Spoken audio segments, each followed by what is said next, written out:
Stand up right now if you're physically able to do so. Go ahead, I'll wait patiently while you get to your feet. Once you're standing, take a moment to really notice how your body and mind feel in this exact instant. Do you sense any creeping stiffness creeping into your joints or lower back? Perhaps a heavy, deep fatigue weighing you down? Or that familiar mental fog quietly clouding your thoughts? Here's an important truth that too many seniors overlook or minimize. The subtle cognitive slowdown you're noticing right now, those frustrating occasional memory lapses, difficulty finding the right word, or overall mental dullness, may not be an inevitable or truly normal part of aging, even though many people have sadly accepted that idea over time. Let me share the surprising, often ignored reality. These persistent sleep problems are quietly and steadily eroding the long-term health and sharpness of your brain. The damage occurs silently. No sharp pain, no loud warnings, and usually without you noticing the gradual harm building up inside. What if I told you directly that the biggest hidden factor quietly undermining brain health in so many older adults isn't excessive sugar, isn't just years of chronic stress, and isn't primarily your genes, but something far more common, routine, and entirely within your power to improve? Your sleep habits, routines, and daily patterns? I'm Dr. O'Name, and for more than 20 years, I've dedicated my career and clinical research to understanding the profound connections between sleep and lasting brain health, especially as we get older. In my practice, the same troubling pattern appears with painful regularity. Seniors arrive feeling anxious, often genuinely frightened, certain that their increasing memory slips. Growing irritability or quick temper or moments of confusion are simply unavoidable signs of aging that everyone eventually faces. But in a surprisingly large number of these cases, when we carefully examine the full picture, the true underlying cause is something far more fixable, treatable, and manageable. The quality of their sleep, or more precisely, how consistently they've been missing out on reliable, high-quality, deeply restorative sleep night after night. Much of the sleep advice people have followed for years, and much of what still appears in standard recommendations, is unfortunately incomplete. It misses several of the most critical and powerful details. Real sleep quality isn't primarily or only about the number of hours you spend in bed.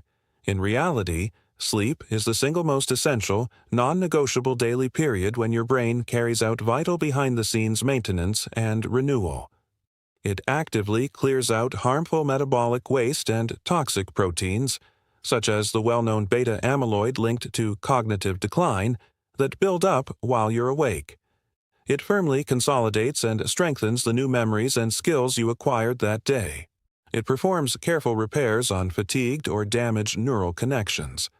And it resets your emotional centers to restore balance, calm, and emotional resilience for the day ahead. When sleep becomes repeatedly disrupted, fragmented, shallow, or lacking in true depth, even if the total time in bed appears adequate, the brain is almost always the first organ to display the resulting damage, decline, and reduced function.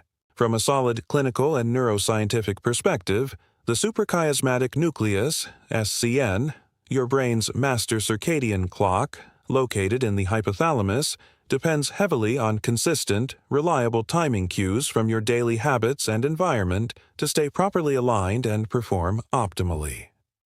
When bedtime varies too much or lacks consistency, even by just an hour or two from night to night, the amount and quality of deep NREM sleep, crucial for robust long-term memory consolidation and synaptic pruning, noticeably decreases, weakens, and becomes disrupted. A comprehensive long-term study from the University of Colorado Boulder tracked 300 adults over 8 years.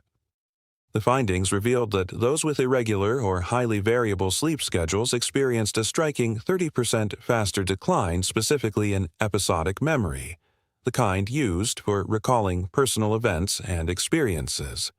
And this accelerated decline occurred even when their average sleep duration stayed roughly the same.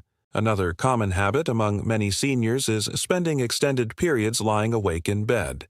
anywhere from 20 minutes to an hour or longer, night after night, while convincing themselves it's no big deal or it only happens occasionally.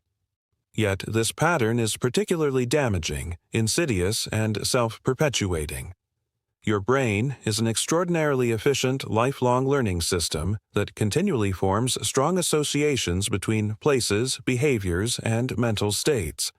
When you repeatedly stay awake, restless, or anxious in bed over weeks and months, your brain gradually begins linking your bed to wakefulness, alertness, rumination, worry, or mild stress, rather than the calm, deep, restorative sleep it should signify.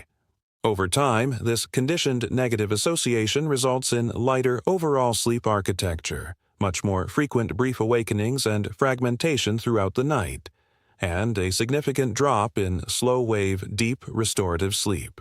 Think of a simple, everyday analogy.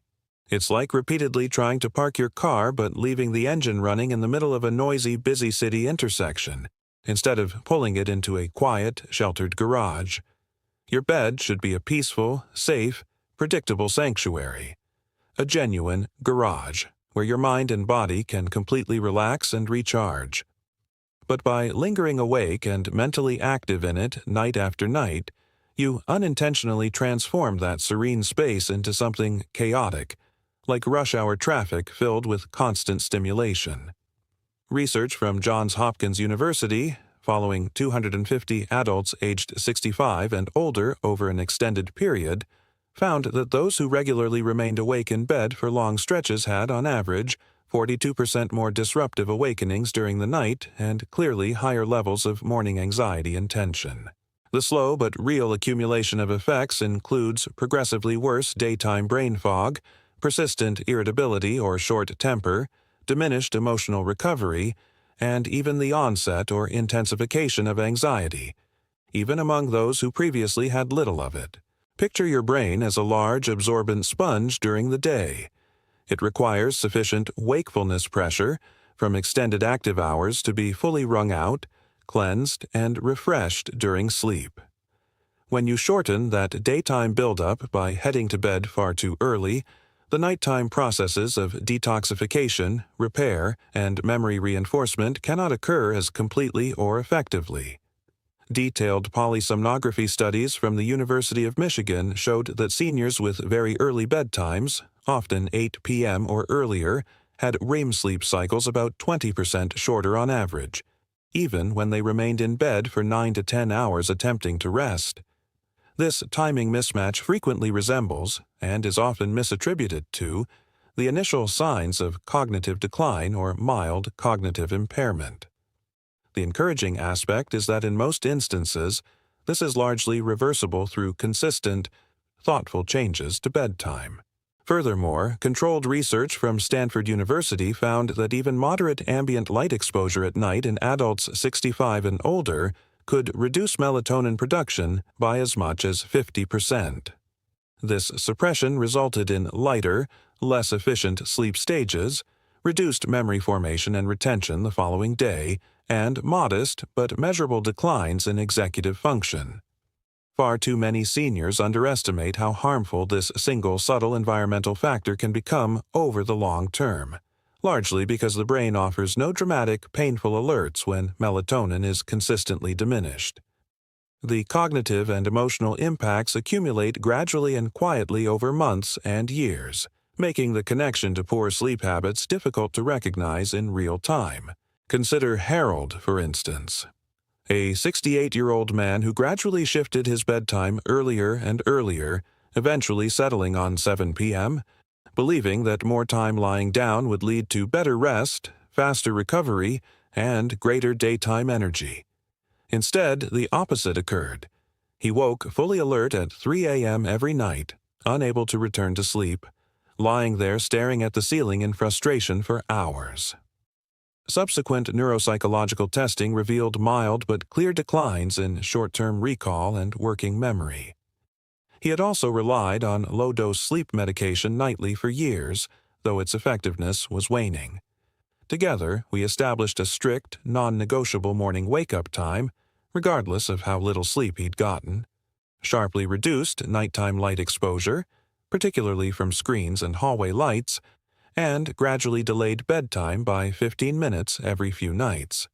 Harold's deep sleep percentage increased by an impressive 35% according to his sleep tracker.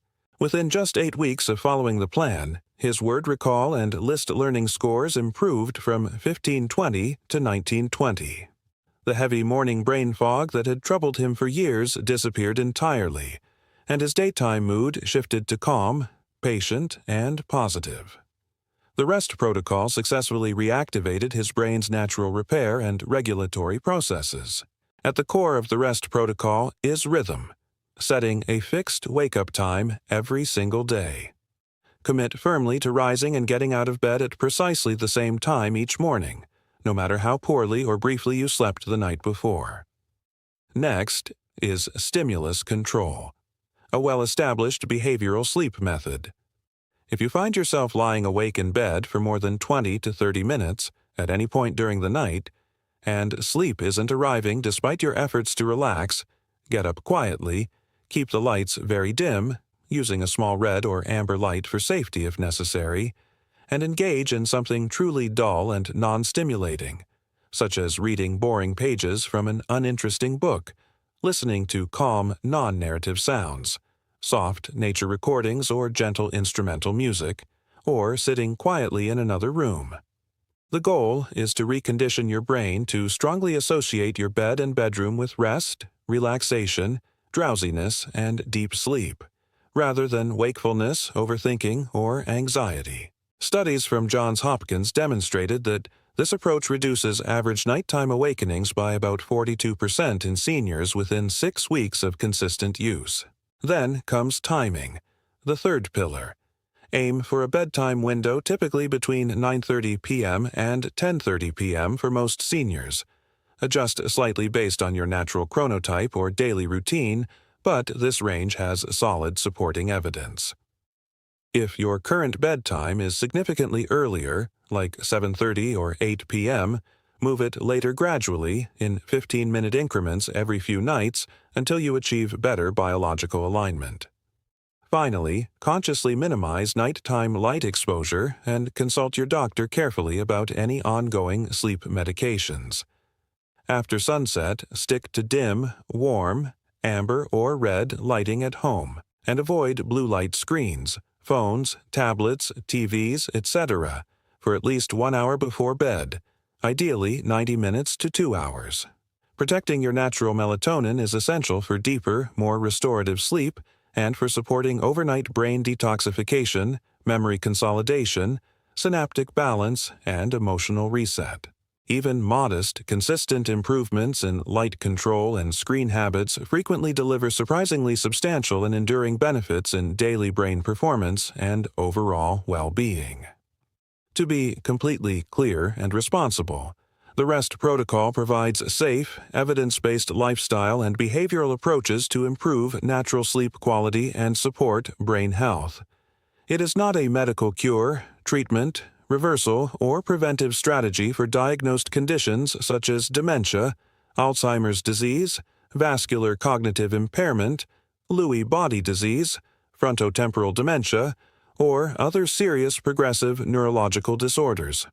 Never discontinue, alter, or adjust any prescribed medications, including sleep aids, antidepressants, blood pressure medications, cognitive enhancers, etc., without thorough discussion and approval from your physician or neurologist.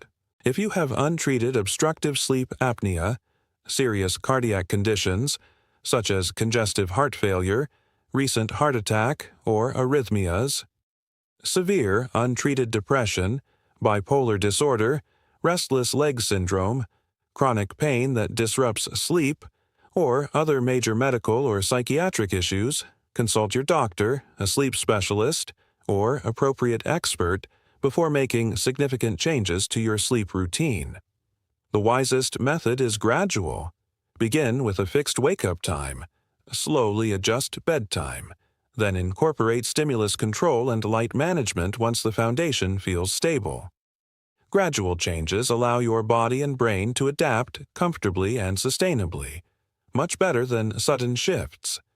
These steps are low risk, generally safe for most older adults when implemented thoughtfully, and supported by robust, peer-reviewed evidence demonstrating genuine enhancements in sleep quality, cognition, and brain health during aging.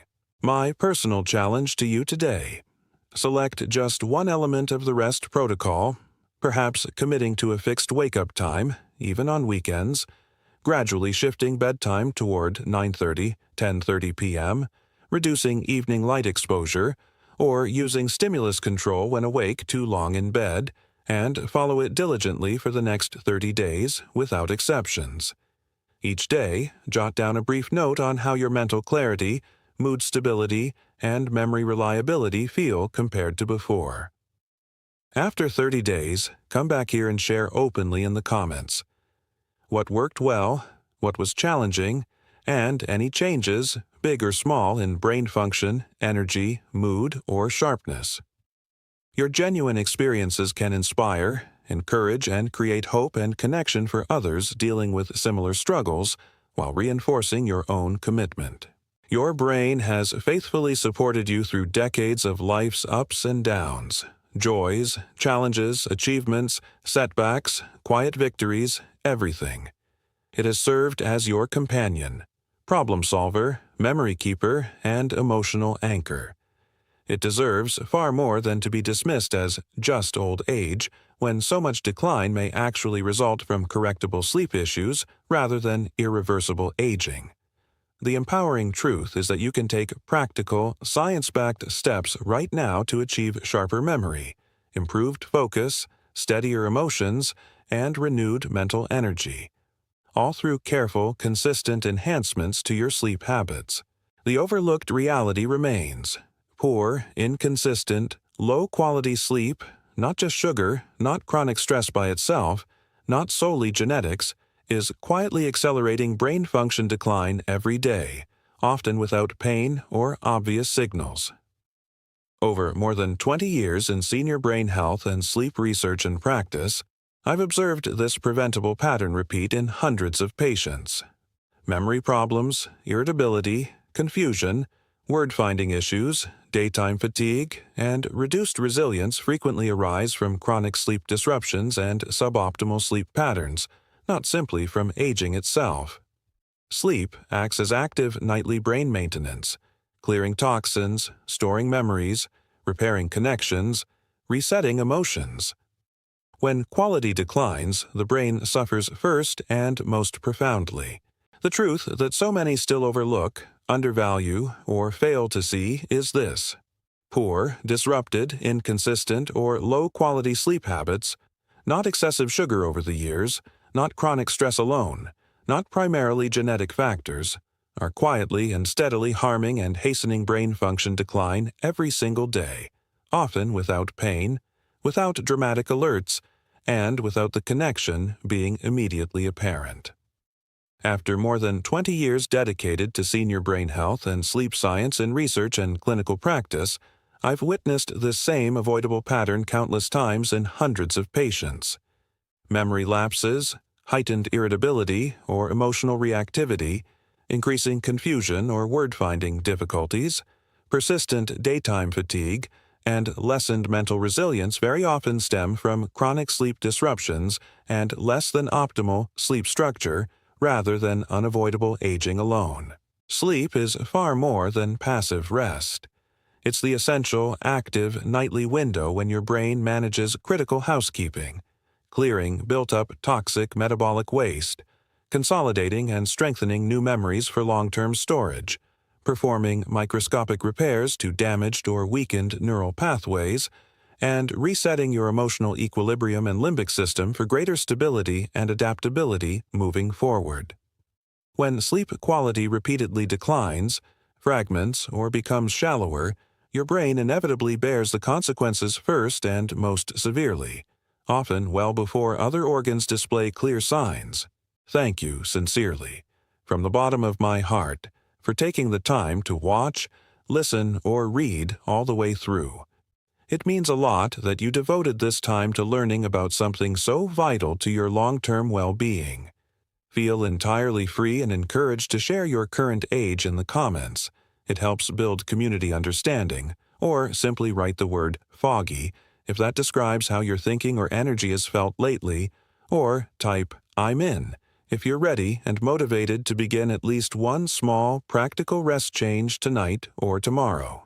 Enhancing and safeguarding your sleep is one of the kindest, most powerful, accessible, and significant things you can do for your mind's long-term health, sharpness, and vitality.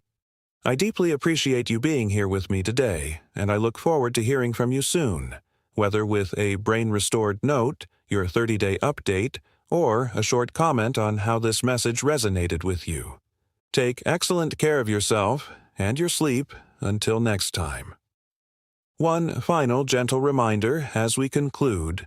The rest protocol adjustments are deliberately approachable, sustainable, and forgiving. You don't need to revamp your entire life overnight. Attempting to implement everything at once often leads to feeling overwhelmed and rapid burnout. That's precisely why the protocol stresses beginning with just one pillar, rhythm, as the strongest and most foundational, since a consistent wake-up time establishes a dependable anchor for everything else to build upon. Once that anchor is secure, the other adjustments, bedtime timing, stimulus control, light management, become significantly easier and more effective. Many people starting this journey report that the first week or two feels a little strange, perhaps waking at the new fixed time feeling groggy after limited sleep, or resisting the urge to nap, a frequent impulse best gently avoided when possible to maintain nighttime sleep drive. These temporary discomforts are normal indicators that your internal clock and sleep pressure systems are recalibrating. They nearly always diminish within 7 to 14 days as consistency grows and your circadian rhythm strengthens.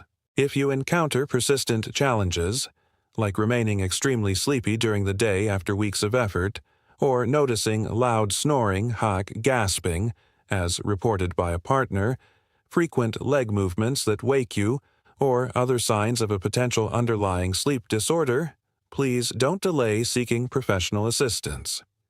A sleep study, polysomnography, or consultation with a board-certified sleep medicine specialist can identify treatable conditions like sleep apnea, periodic limb movement disorder, or others that behavioral changes alone may not completely address. Resolving those fundamental issues first often makes the rest protocol more effective and quicker to produce results. For most situations, where accumulated poor sleep habits rather than a major undiagnosed medical sleep disorder are the primary concern, the strength of this approach lies in its simplicity and empowerment. No expensive devices, unusual supplements, or complex routines are required. What counts is consistency, patience, and treating sleep with the same priority you give to nutrition, exercise, and relationships. Sleep is not a luxury or optional extra. It's the foundation that enables every other aspect of life to perform at its best. As you proceed with your selected single change over the next 30 days, approach it with curiosity instead of perfectionism. Pay attention to what occurs when you adhere to your wake-up time even after a difficult night. Notice how energy, mood, and mental clarity change, even subtly, when you reduce evening screens and bright lights. Observe whether getting out of bed after 20-30 minutes awake reduces the time needed to fall back asleep upon returning. These small personal observations are powerful. They transform abstract science into tangible, lived evidence that your efforts are creating a difference. When the 30 days conclude, I truly hope you'll return and share. It can be short. Something straightforward like, age 72, started with fixed 7 a.m. wake-up. Fog lifting a bit each week, I'm in. Or, foggy described me perfectly. After 30 days no phone past 9 p.m., mornings feel clearer. Or, tough at first, wanted to stay in bed at 4 a.m., but stimulus control helped. Memory already sharper. Your voice matters. Every honest contribution supports someone else reading now, feeling discouraged and wondering if change is possible at their age. It demonstrates they're not alone, that modest, consistent steps can yield real progress, and that it's never too late to provide your brain the nightly support it has quietly required. In closing, here's my final thought. Aging itself is not the enemy of a sharp, vibrant mind. Neglecting the brain's most essential nightly recovery process is. By choosing, even in one small way, to prioritize better sleep structure, you're investing in enduring mental clarity, emotional balance, and resilience that enhance every part of life. You've already completed the hardest step by reading to the end and opening yourself to the possibility that just getting older may not be the complete explanation. Now the next small step belongs to you. Choose your one rest element tonight. Commit to beginning tomorrow morning. Track it gently for 30 days. Then come back and tell us how it went. Your clearer-minded future self is waiting on the other side of that consistency. Thank you once more for your time, your attention, and your openness to a fresh perspective on brain health. Sleep well, live sharply, and I look forward to hearing from you. Until next time, take good care.